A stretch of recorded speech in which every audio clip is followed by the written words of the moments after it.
पांच स्वर्ण पुरुष। ये कब चित्र है?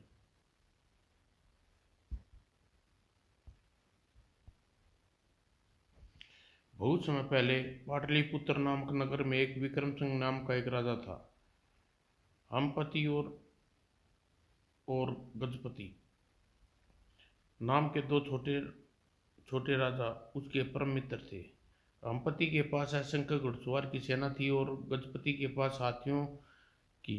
राजा विक्रम सिंह एकमात्र शत्रु था। प्रतिष्ठानुसार नापुर प्रतिष्ठानापुर का शक्तिशाली राजा नरसिंह, जिसके कभी राजा विक्रम सिंह के सामने शीश नहीं झुकाया था। इस बात को राजा विक्रम सिंह को बड़ा मलाल था। अम्पति और गजपति, तुम हमारे परम मित्र हो, परंतु तुम जैसे महान वीरों के रहते हम एक तुच्छ नरसिंह पर विजय नहीं प्राप्त कर पा रहे। महाराज, आप हमारी शक्ति को कम मत आंकी, आज्ञा कीजिए, हम नरसिंह के महल की ईंट ईंट बजा देंगे। मित्र गजपति, ठीक कह रहा है महाराज, नरसिंह की हैसियत हमारे सामने कुछ नहीं है। हम तो अभी तक आपके इशारे के लिए रुके हुए थे, वरना अब तक तो उसे धूल में मिला देते।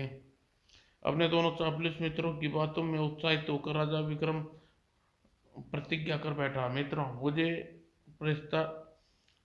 प्रतिष्ठानुपुर के राजा नरसिंह पर ऐसे विजय प्राप्त करनी है कि वह मेरे द्वारा सेवकों द्वारा सूचना दिए जाने के बाद राज दरबार में प्रवेश पा सके। यह मेरी प्रतिज्ञा है। आपकी प्रतिज्ञा अवश्य पूरी होगी महाराज। ऐसी प्रतिज्ञा करने पर राजा विक्रम सिंह ने अपने दोनों मित्रों की विशाल सेना सहित प्रतिष्ठानापुर पर चढ़ाई कर दी। विक्रम की चढ़ाई का समाचार पाकर प्रतिष्ठापुर का राजा नरसिंह क्रोध से भर उठा। उनकी इतनी हिम्मत, सेनापति, हम विक्रम सिंह के दोनों चार पुकार राजाओं के वह गत बनाएंगे कि वे फिर कभी इधर का रुख न कर पाएंगे। ऐसा ही होगा महाराज।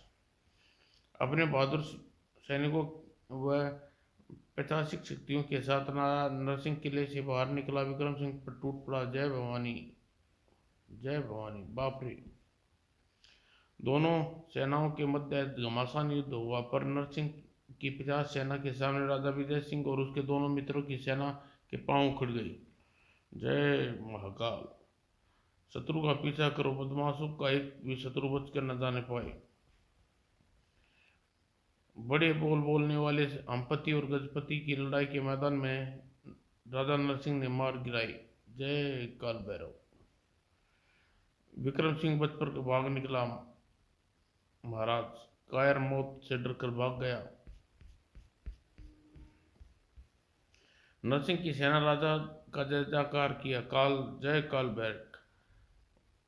महाराज नरसिंह की जय हो।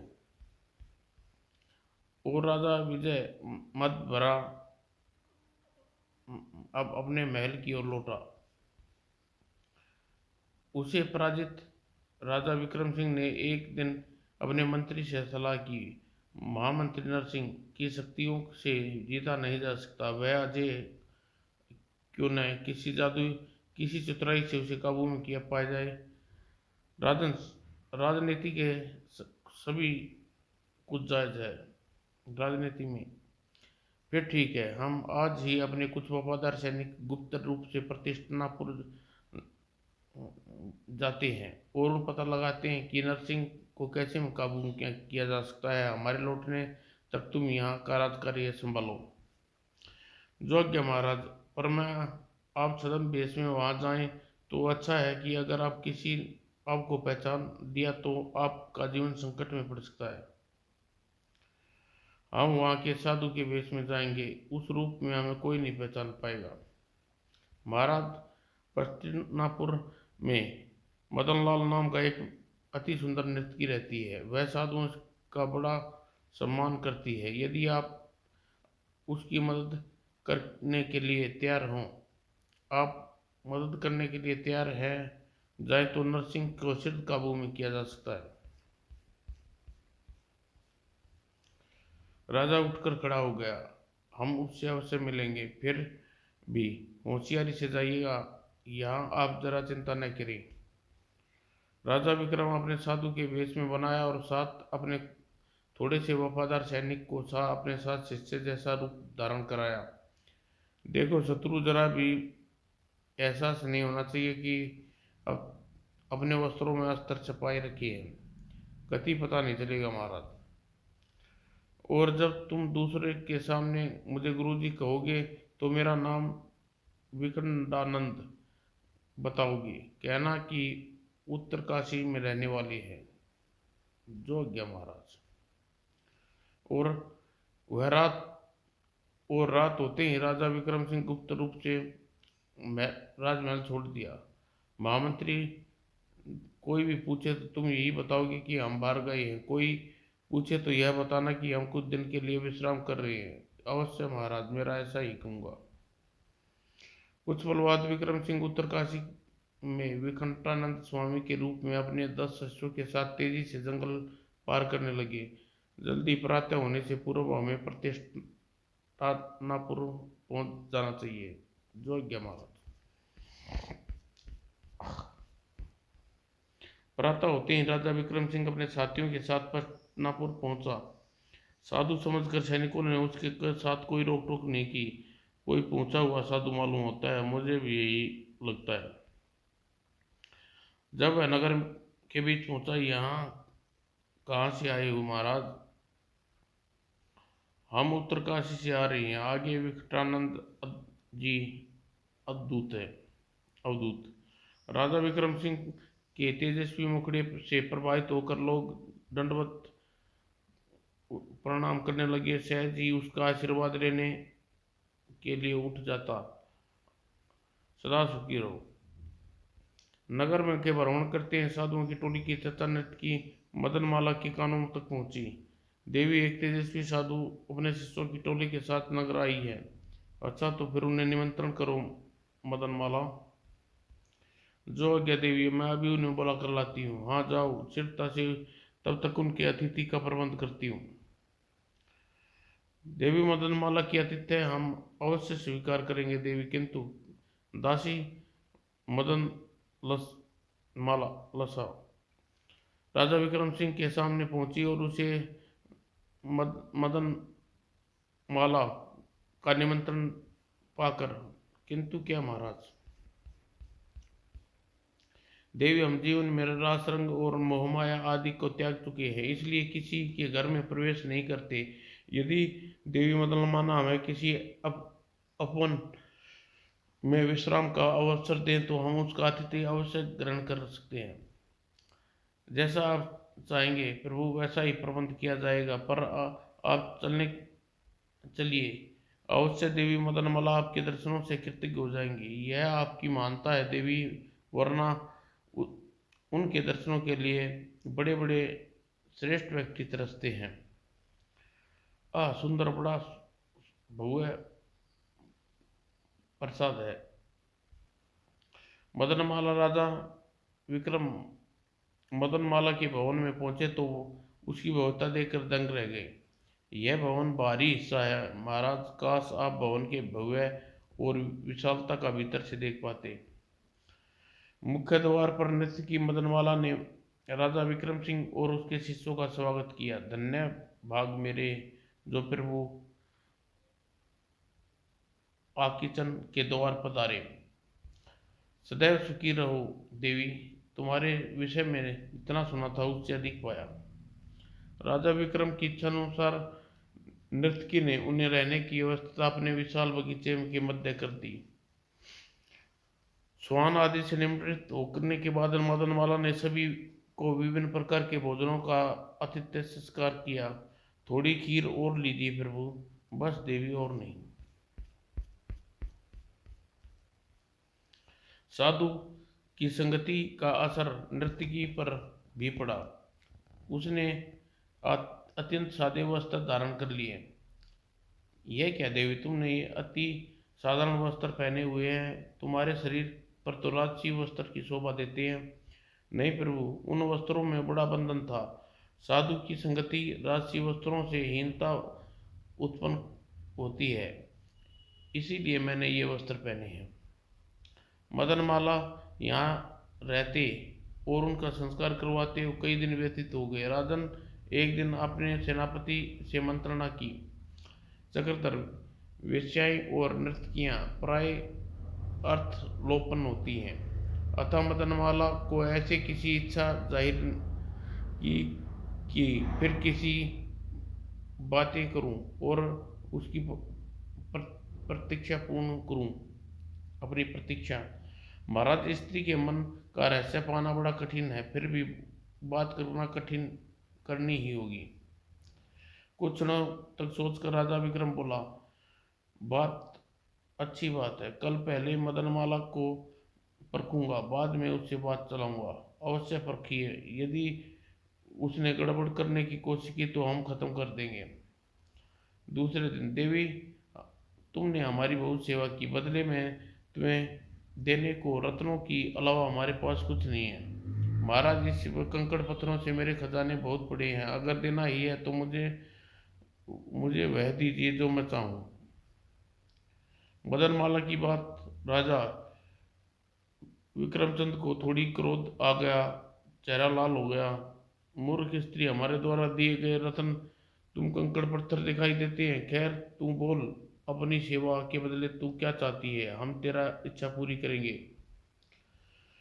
साधु के लिए क्रोध उचित नहीं है महाराज, पर आपका स्वभाव है। सोचती हूँ एक राजा जो मेरे द्वार पर कुछ मांगने आया, मैं उसे क्या दे सकती हूँ, कौन सा इच्छा पूरी कर सकता है। राजा विक्रम सिंह चौंका और शक पका गया। राजा? कौन राजा? यह तुम राजा किसे कह रही हो? मैं आपसे ही कह रही हूँ महाराज विक्रम सिंह। एक साधु को इतनी जल्दी क्रोध कभी नहीं आता, यह गुण राजाओं में पाया जाता है, और आपको तो मैंने आते ही पहचान लिया था। बताइए, मुझसे क्या चाहते हैं आप? यहाँ आने का प्रयोजन क्या है? उसी समय हाथ में नंगी कटार लिए चंद्रधर मदनमाला की ओर लपका, पर तभी राजा विक्रम सिंह ने रोका। नहीं चक्रधर, नहीं, कटार फेंक दो। महाराज, इसने हमारा भेद जान लिया है, इसे खत्म कर देना उचित है।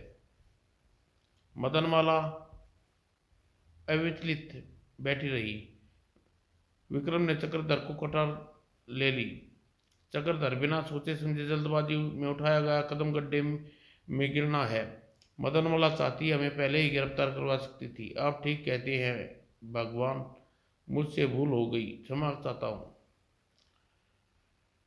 चक्रधर खेमे से बाहर गया। राजा विक्रम मदनमाला की ओर देखा। तुम हम तुम्हारे अपराधी हैं देवी, और सेनापति चक्रधर की हरकत से शर्मिंदा भी हैं। तुम चाहे तो हमें नरसिंह को सौंप सकती हो। राजन, स्त्री एक बार मन में जिसको भला करने का सोच लेती है, उसे बुरा कभी नहीं करती। राजा के चेहरे पर परेशानी के भाव उभर आए। पर हम ये तुम्हारे शत्रु हैं देवी, हम तुम्हारे राजा का हित करना आए हैं, फिर भी तुम हमें। राजन, नरसिंह तुम्हारा ही नहीं, मेरा भी शत्रु है। बहुत दिनों से मेरे हृदय में बदले की आग धधक रही है। राजा विक्रम सिंह चौंक कर मदनमाला की ओर देखा। बदला? कैसा बदला देवी? हम यहाँ बदला लेने नहीं, बल्कि उस अपने अधीन करने आए हैं। जानते हैं उसके पास पैशाचिक ताकत है। राजन, अपनी पैशाचिक ताकत के बल पर राजा नरसिंह अहंकारी हो गया, अत्याचारी हो उठा है, और उसने इसी अहंकार ने मेरे पति की हत्या की है। धोखेबाज है वो, धूर्त है वो। तुम्हारी बातें बड़ी रहस्यमय लग रही है देवी, मुझे बताओ क्या हुआ। तुम्हारा बदला पूरा करने में तुम्हारा मदद करूंगा। राजन विक्रम सिंह के चेहरे पर गंभीर हो उठा। मदनमाला ने राजा की ओर देखा। राजन, अगर तुम मेरी मदद करना करोगे तो मैं तुम्हारी पूरी मदद करूंगी और उस नीच राजा को तुम्हारे कदमों में लाकर डाल दूंगी। हम तुम्हें वचन देते हैं देवी, हम तुम्हारी जरूर मदद करेंगे। तुम अपनी कहानी हमें सुनाओ और बताओ जिसने तुम्हारे पति का वध कैसे किया। मदनलाल ने अपनी कहानी सुनाई। राजन, मेरे पति का नाम प्रभु पच- पंचम बुद्धि था। वह एक बड़े तांत्रिक थे, लेकिन एक दिन राजा विक्रम सिंह एक बार फिर चौंका। अरे, पंचम बुद्धि से तो मैं मिल चुका हूँ। वह अमूल्य रत्न उसी ने मुझे दिए थे। फिर एकाएक वह कहीं गायब हो गया और राजा आज तक उसका पता नहीं चला। पता कैसे चलेगा? नरसिंह ने उसे धोखे से मार डाला था। राजन, इन दोनों रत्नों को मैंने पहली बार ही में ही पहचान लिया था। मुझे मालूम था कि ये रत्न उन्हीं ने तुम्हें दिए थे। मुझे यह भी मालूम है कि उनकी सिद्धि में इसलिए साथ नहीं दिया कि तुम्हें न तो धन का लालच था, न ही तंत्र सिद्धि का पर विश्वास करते थे। तुमने ठीक कहा, मुझे तंत्र सिद्धि में आज तक विश्वास नहीं, लेकिन प्रथम बुद्धि मारा कैसे गया? राजन, मेरे पति रोज रात को शमशान में तंत्र साधना करने जाते। एक रात साधना करते समय जैसे ही उन्होंने अग्नि को आहुति डाली, हाँ हाँ, मेरा मुंह क्या देखता है मूर्ख, बोल तुझे क्या चाहिए? सोना चांदी हीरे जवाहरात सुंदर स्त्री राजमहल राजगद्दी, बोल क्या चाहिए? नहीं कपाल भैक, मुझे इनमें से कुछ नहीं चाहिए। फिर तूने मुझे बुलाया क्यों है? तूने मुझे मुझे संजीवनी शक्ति चाहिए काल भैक, ताकि मेरे व्यक्ति को फिर से जीवित कर सकूं। हाँ हाँ, मूर्ख इंसान, तू यमराज की शक्ति को चुनौती देना चाहता है? यह कदापि संभव नहीं हो सकता। वापस लौट जा। नहीं, मैं वापस नहीं जाऊंगा। संजीवनी शक्ति प्राप्त करके ही रहूंगा। ठीक है, यह ले दो बहुमूल्य रत्न।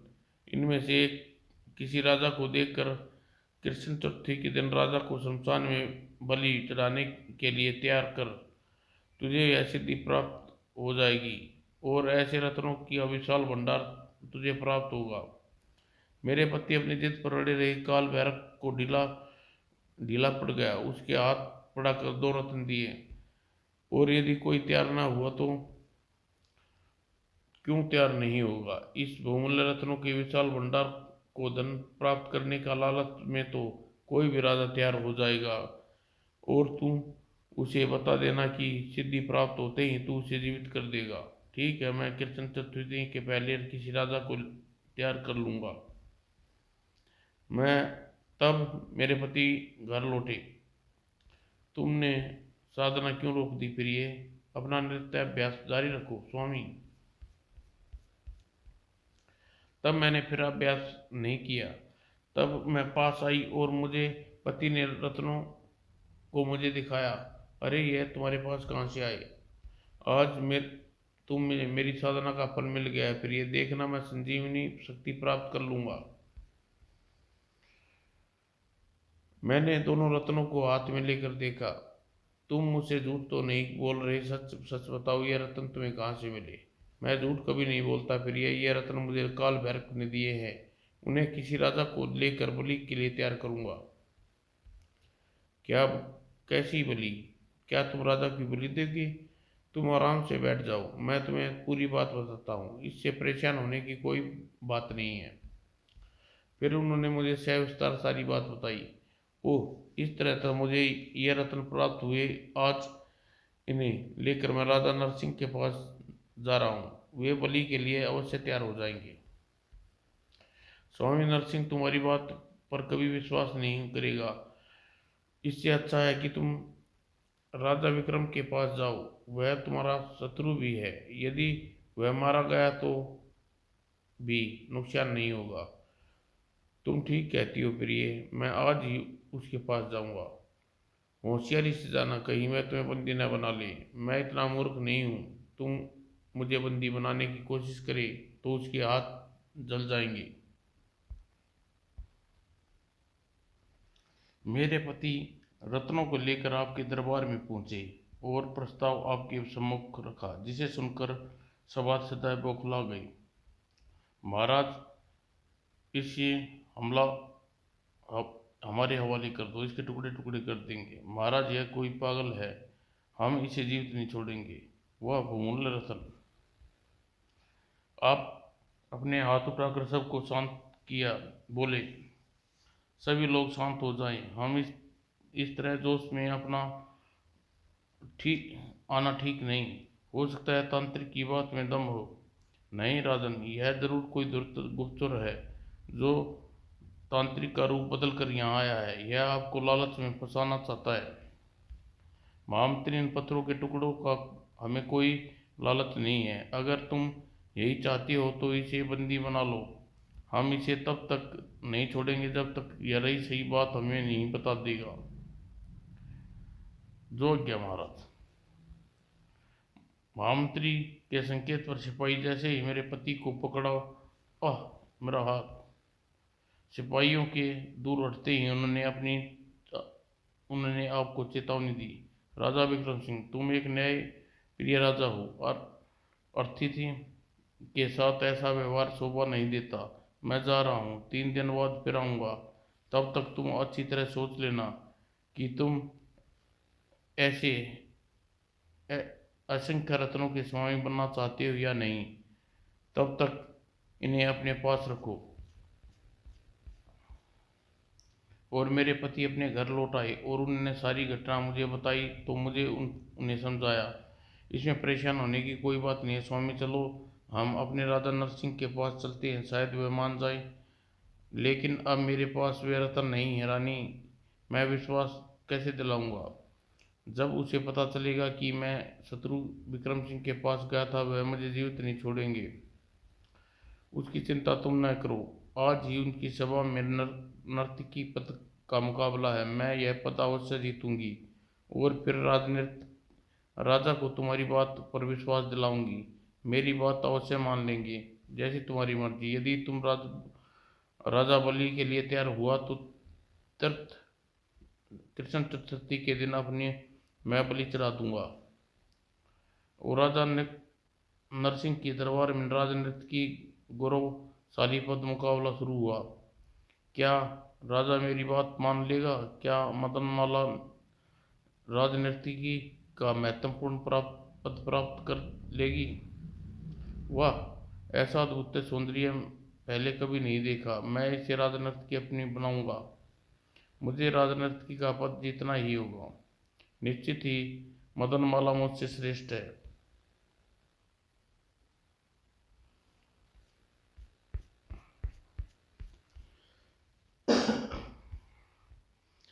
श्रेष्ठ नर्तक का प्रदर्शन का निर्णय मेरे पक्ष में हुआ।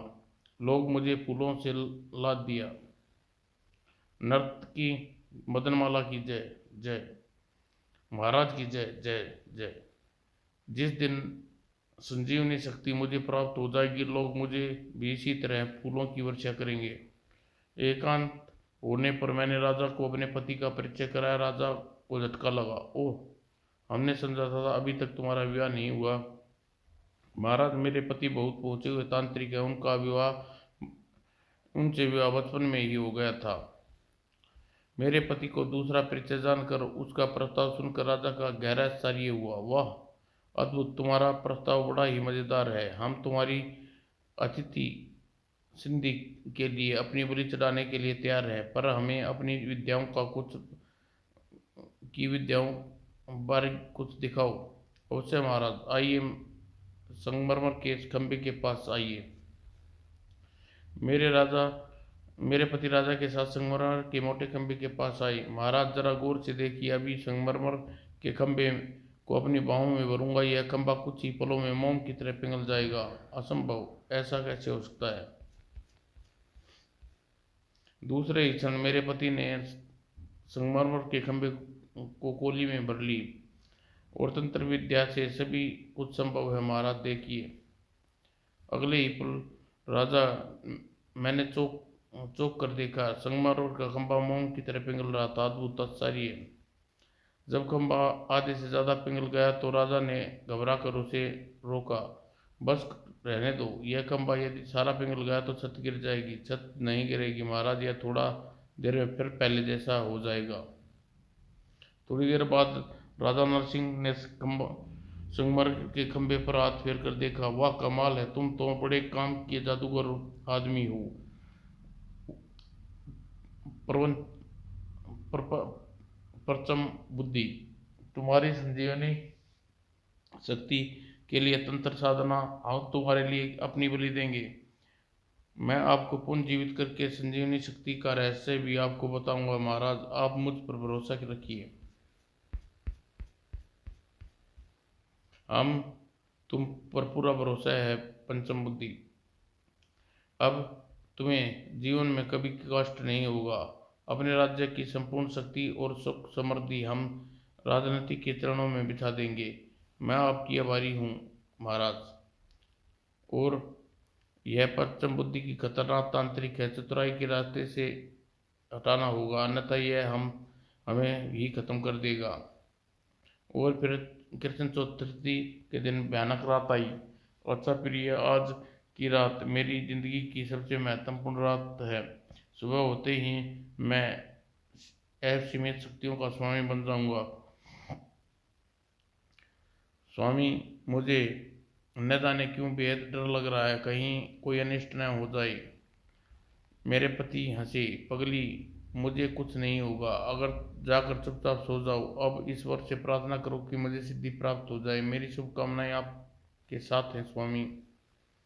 मैं अपने पति के द्वार तक आई तो मैंने देखा महाराज नरसिंह का रथ खड़ा है और वह उसमें सवार है। देखो प्रिय, कितने शुभ सुगुन है। महाराज स्वयं पधारे हैं। पता नहीं मेरा दिल क्यों घबरा रहा है। जल्दी करो परचम बुद्धि, पहले की विलम्ब हो जाए, कहीं वक्त न निकल जाए।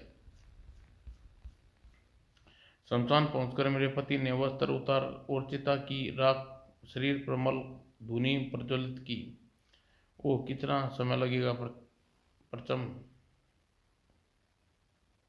पवच परपच। बस थोड़ी देर और महाराज, जैसे ही आपके 1000 मंत्र पूरे कर लूंगा आपको संकेत करूं, आप नीचे झुक कर बैठ जाइए। और नीचे झुक कर बैठ जाऊं? कैसे? तुम मुझे झुककर जरा सही अंदाजा तो बता दो परपच। अच्छी बात है, मैं झुककर दिखाता हूँ, आप ध्यान से देखिए। मेरे पति ने धूनी के सामने जैसे ही गर्दन झुकाई और घुटने मोड़कर बैठाने की स्थिति में राजा को बताई, वैसे ही राजा ने फुर्ती से अपनी दराती का वार करके मेरे पति की गर्दन काट दी। खून का फवार छूट पड़ा। मेरे पति का सिर धूनी पर जा गिरा और तड़प तड़पने लगा।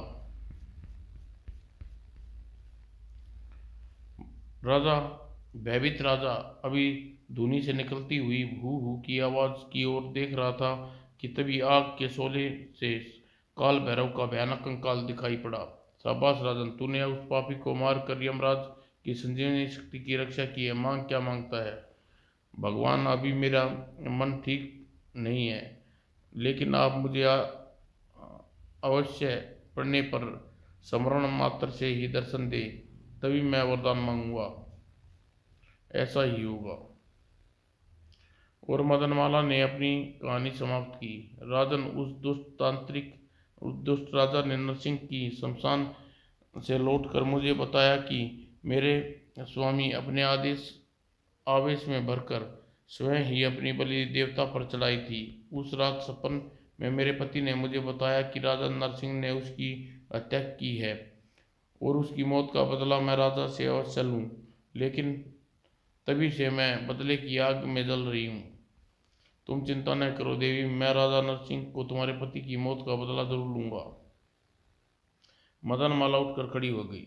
लेकिन राजन, यह कार्य इतना आसान नहीं। काल भैरव ने राजा नरसिंह को असीमित शक्तियां प्रदान की हैं। अगर तुम उसे पराजित करना चाहते हो तो तुम्हें कुबेर को खुश करने के 5 स्वर्ण पुरुष प्राप्त करने होंगे।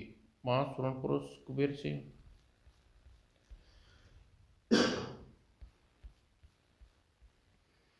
तब मदनमाला ने राजा विक्रम को अपने महल में ले आई और उसे अपने पति के सामने एक अति प्राचीन पुस्तक निकाल कर राजा को दी। राजा ने पुस्तक के 11वें अध्ययन में 11 पृष्ठ पर 11वीं पंक्ति में वह मंत्र लिखा जिसे तुम कुबेर सिद्ध कर सकते हो। कुबेर को प्रसन्न होते हैं पर उसके 5 स्वर्ण मांग लेना। वे अत्यंत शक्तिशाली हैं, कभी नष्ट नहीं होते। वे काल भैरव को 85 शक्ति को नष्ट कर सकते हैं।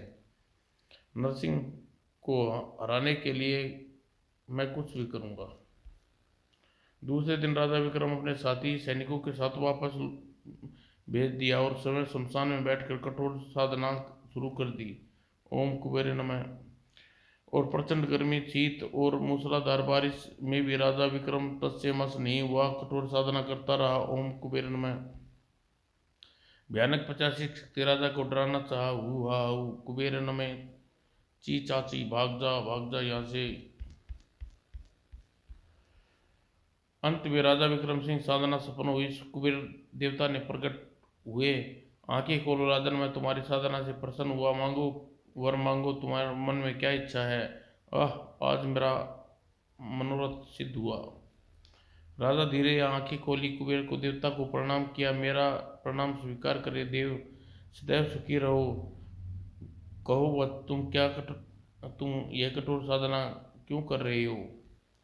प्रभु, मुझे आपके परम शक्तिशाली 5 स्वर्ण चाहिए। तथास्तु। तभी तीव्र चकाचौंध उत्पन्न हुई। 5 स्वर्ण वहां उपस्थित हुए।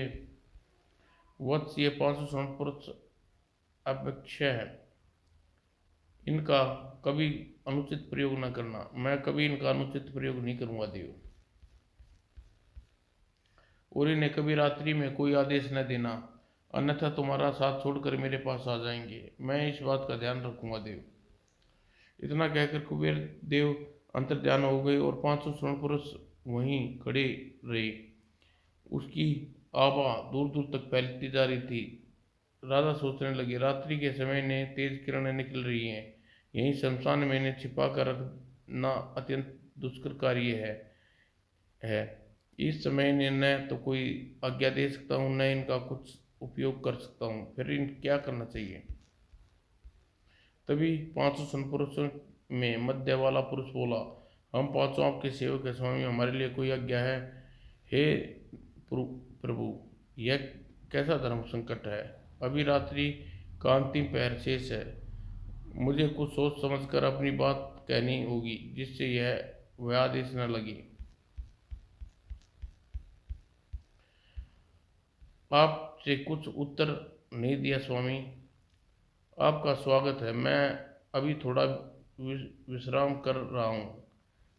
आपको सूर्य उदय होने पर बात करेंगे। इतना कहकर राजा विक्रम चतुराई पूर्वक वहां से हट गया और पास बने मंदिर की ओर चला गया। राजा विक्रम सिंह चतुर है। मंदिर के बरामदे में मुर्दे को फूकने वाला चंडाल उसकी पत्नी विक्रम के पास आते देख चौंके। हे महात्मा, लगता है तुम्हारी साधना आज पूर्ण हो गई। उधर दिव्य प्रकाश कैसा। मेरी जिज्ञासा उधर देखने को हो रही है। वहाँ कुबेर के दिए हुए 5 स्वर्ण पुरुष हैं, किंतु तुम अभी उन्हें नहीं देख सकते। प्रातः होने पर तुम्हें मालामाल कर दूंगा, अभी जाकर सो जाओ। विक्रम बरामदे में आकर लेट गया। प्रातः होते ही मैं स्वर्ण पुरुषों से मदनमाला के यहाँ जाऊंगा। लेकिन चंडाल की आंखों में नींद नहीं थी। वह उठकर खड़ा हो गया। अरे तुम कहाँ जा रहे हो स्वामी। सुबह होने तक कोई उन पुरुषों को उठा न ले जाए, इसलिए सोचता हूँ इसी समय वहाँ जाऊँ और इस गरीबी से तंग आ गया हूँ। चंडाल की पत्नी घबरा कर उठ खड़ी हुई। नहीं स्वामी, तुम्हारा इस तरह उनके नजदीक जाना उचित नहीं। महात्मा ने प्रातः होने पर मालामाल करने को कहा है, तब तक तुम्हें सब्र करना चाहिए। मैं सुबह तक सब्र नहीं कर सकता, तुम चुपचाप जाकर सो जाओ। चंडाल अपनी पत्नी की बात नहीं सुनी और वह चुपचाप दबे पांव स्वर्ण पुरुषों के पास पहुंचा। इतना सोना। वह महात्मा, मुझे थोड़ा हिस्सा देगा, क्यों ना मैं पांचों को अपने अधीन कर लूं। ऐसा सोचकर चंडाल जैसे उन पांचों पुरुषों में से एक को उठाना चाहा, वैसे ही स्वर्ण पुरुष ने उसे अपनी बाहों में कस लिया और चंडाल का शरीर जलने लगा। बचाओ, मैं जला। अपने पति की पुकार सुनकर चंडाल की पत्नी तेजी से कटोरी से बाहर निकली और निश्चित समय विक्रम भी चौंक कर बैठ गया। महात्मा, मेरा लालच पति लालच में अंधा हो गया, उसे बचाओ। वहीं रुक जाओ देवी, आगे न बढ़ना। राजा विक्रम ने दौड़कर चंडाल की पत्नी के पैर पकड़ लिए। छोड़ दो मुझे, मेरा पति संकट में है। नहीं देवी, आप यदि वहां गई तो आप भी नष्ट हो जाएंगी। प्रातः होने तक प्रतीक्षा कीजिए। प्रातः होते ही राजा विक्रम चंडाल की पत्नी को लेकर 500 स्वर्ण पुरुषों के पास पहुंचा और वहां का दृश्य देखकर चौंक पड़ा। हाय स्वामी, मुझे अकेला छोड़कर कहाँ चले गई? चुप हो जाओ देवी, मैंने तो रात को ही मना कर कहा था, पर लालच ने इसका मुंह मौत के मुंह में धकेल दिया। चंडाल अपनी पत्नी की करुण करुण क्रुदन से द्रवित होकर राजा विक्रम को 500 स्वर्ण पुरुषों से प्रार्थना की। हे स्वर्ण पुरुषों, इस दुखिया पर दया करो, इसके पति को जीवित कर दो, इसे धान्य पूर्ति, इसकी निर्धनता दूर करो। महाराज, तुम धन्य हो, किंतु हम इसके पति को जीवित नहीं कर सकते।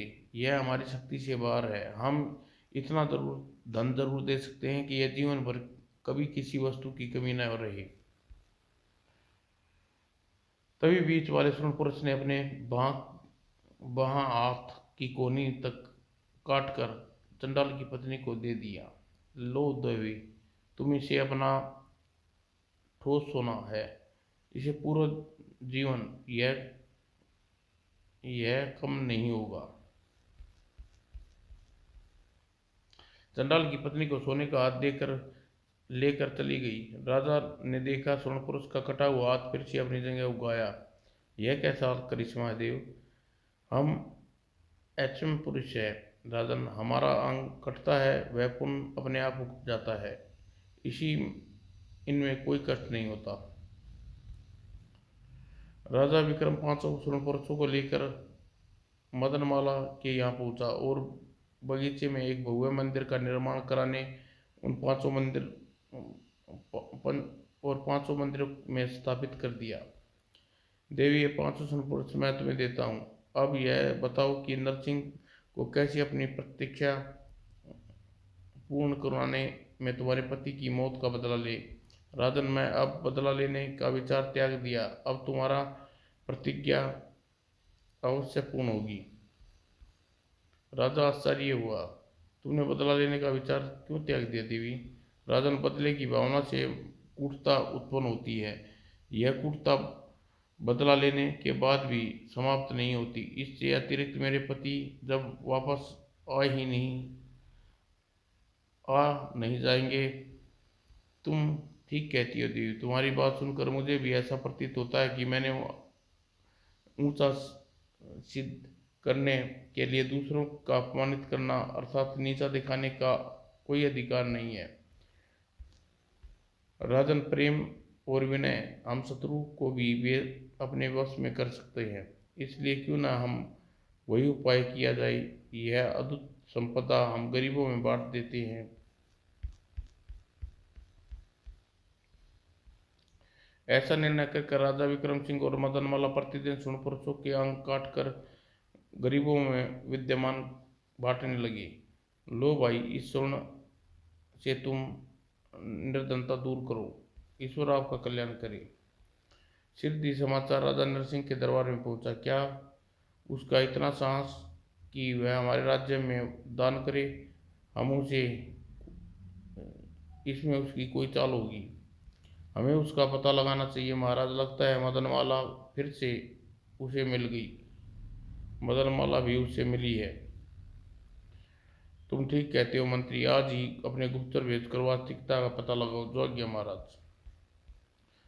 उसी रात राजा नरसिंह स्वयं भी एक काला लबादा उड़गा और गरीब निर्धन का वेश बनाकर मदनमाला के महल की ओर चल दिया। मुझे स्वयं इस रहस्य का पता लगाना चाहिए। मदनमाला के महल के बाहर राजा नरसिंह याचकों की भारी भीड़ देखी और कौतूहल एक याचक से पूछा, क्यों भाई यहाँ यह भीड़ कैसी लगी है?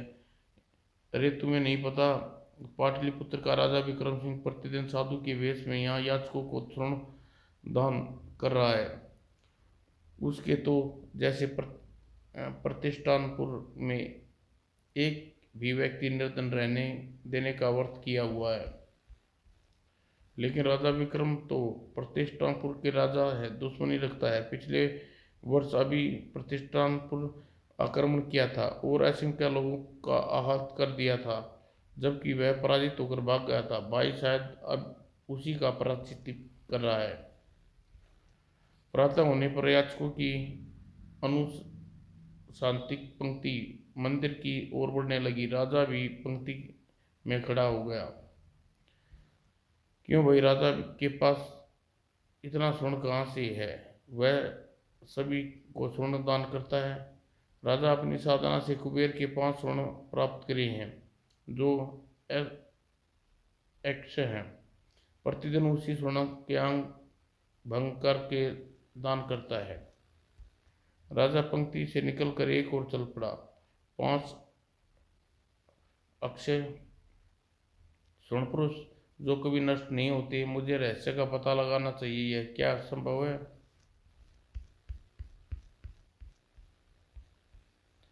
राजा महल में पहुंचा और मंत्री से भी समाचार सुनाया। महाराज, गुप्तचरों से सूचना अवश्य आश्चर्यजनक है। राजा विक्रम सिंह ने कहीं से 5 स्वर्ण पुरुष प्राप्त किए हैं जो कभी नष्ट नहीं होते। राजा विक्रम और मदनमाला उन्हीं स्वर्ण पुरुषों को याचकों में दान कर रही है। सारा सारा जनपद राजा विक्रम सिंह और मदनमाला की जय जयकार कर रहा है। ठीक है, तुम जाओ महामंत्री, और नजर रखो, हम कुछ सिद्ध करते हैं। रात्रि को राजा नरसिंह धुनी जमा कर काल भैरव को आह्वान किया। ओम आज्ञा स्वामी। काल भैरव, ये 500 स्वर्ण पुरुष क्या है बोला है? मुझे अभी चाहिए।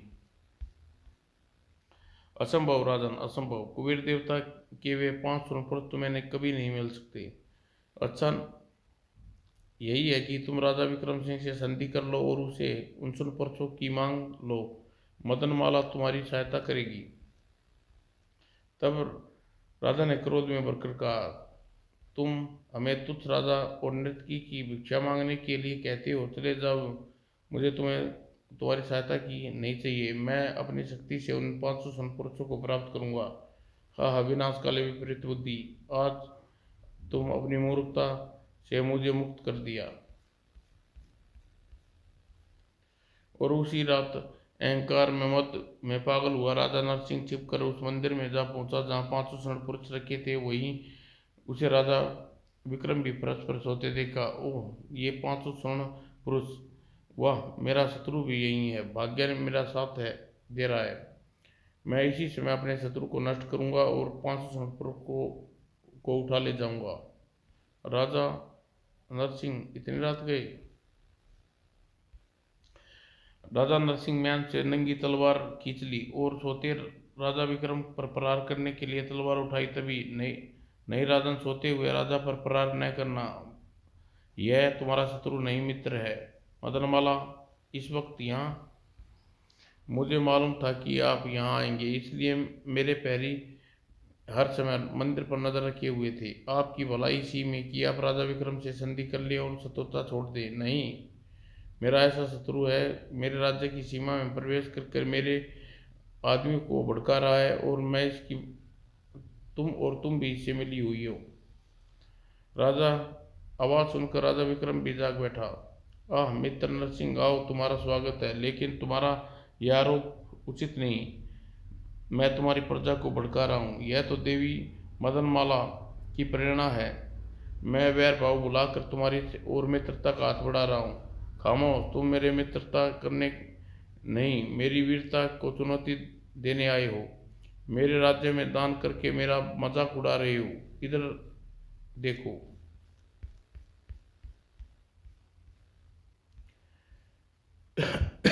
मेरे बाजू में असीम शक्ति है। मैं इन मैं इन बाजुओं की ताकत से इसी समय सोनपुरसों को यहाँ से उठाकर ले जाऊंगा। देखता हूँ तुम मुझे कैसे रोक सकते हो। नहीं राजन, ऐसा मत करना, रुको। लेकिन इससे पहले राजा नरसिंह को रोक पाता। राजा नरसिंह ने सोनपुरसों को उठाने के लिए अपनी बाह में भर लिया। तभी बचाओ, आह मैं जल रहा हूँ, काल भैरव नहीं। राजा विक्रम लपक कर राजा नरसिंह की तलवार उठाई और सोनपुरसों की बाह पर वार किया, जो राजा नरसिंह से लिपट रही थी। छोड़ो इसे, तुम इस तरह मेरे मित्र की हत्या नहीं कर सकते, अपने हाथ समेट लो। जो क्या स्वामी। आह। दूसरे ही क्षण सोनपुरुष अपना दूसरा हाथ पीछे खींच लिया। राजा नरसिंह आधा शरीर नीचे गिरा, आधा जला हुआ शरीर नीचे गिरा। राजन रात्रि ने तुम्हें हमें आदेश देकर हमारी क्रिया को रोका, अब तुम्हारा एक पल भी यहाँ नहीं रुकेंगे। ओह। दूसरे ही पल 500 सोनपुरुष अंतर्ध्यान हो गई और केवल सोने का एक कंठा हुआ हाथ पड़ा रह गया। आवेश में मैंने कुबेर देव की चेतावनी भुला दी। रात्रि में सोनपुरुषों को आदेश दिया, राजन मेरे देश के राजा जीवित बच कर तुम्हें यही प्रजा पर बहुत बड़ा उपकार किया। धन तो हमें अपने परिश्रम से पैदा कर लेंगे। विक्रम को सहारा देकर राजा विक्रम नरसिंह ने उठाया। मुझे अपनी भूल का एहसास हो गया मित्र, मुझे बचा लिया। यह जीवन आज से तुम्हारा ऋणी है, लेकिन मैं देवी मदनमाला को सदैव आभारी रहूंगा। मैंने अपने स्वार्थ के लिए मदनमाला को जीवन हमेशा के लिए विष भर दिया। मैं हत्यारा हूँ राजन, मेरा दुर्भाग्य है जिसे मुझे स्वयं सहन करना पड़ेगा, इसके आपका कोई दोष नहीं। मदनमाला और राजा विक्रम सिंह की सेवा से राजा नरसिंह जल्दी ही ठीक हो गया और राजा विक्रम मित्रवत बहुत आदर संस्कार किया। मित्र, हम तो कब से यह सपना सजाए बैठे थे कि तुम इन्हें समझाओ कि हम इसे पटनारानी बनाएं। राजन, अब हम राजधानी वापस जाएंगे। हमारी प्रार्थना है कि देवी मदनमाला को अपनी शरण में ले लो। राजा विक्रम सिंह के कहने पर मदनमाला और नरसिंह को स्वीकार कर लिया। राजा नरसिंह और मदनमाला राजा विक्रम को एक दिन अपूर्ण विदाई दी। हमें भुला न देना, यहाँ आते रहना। अवश्य, इस बार आपके हमारी राजधानी में स्वागत का अवसर देंगे। हम आपकी प्रतीक्षा करेंगे। समाप्त दोस्तों।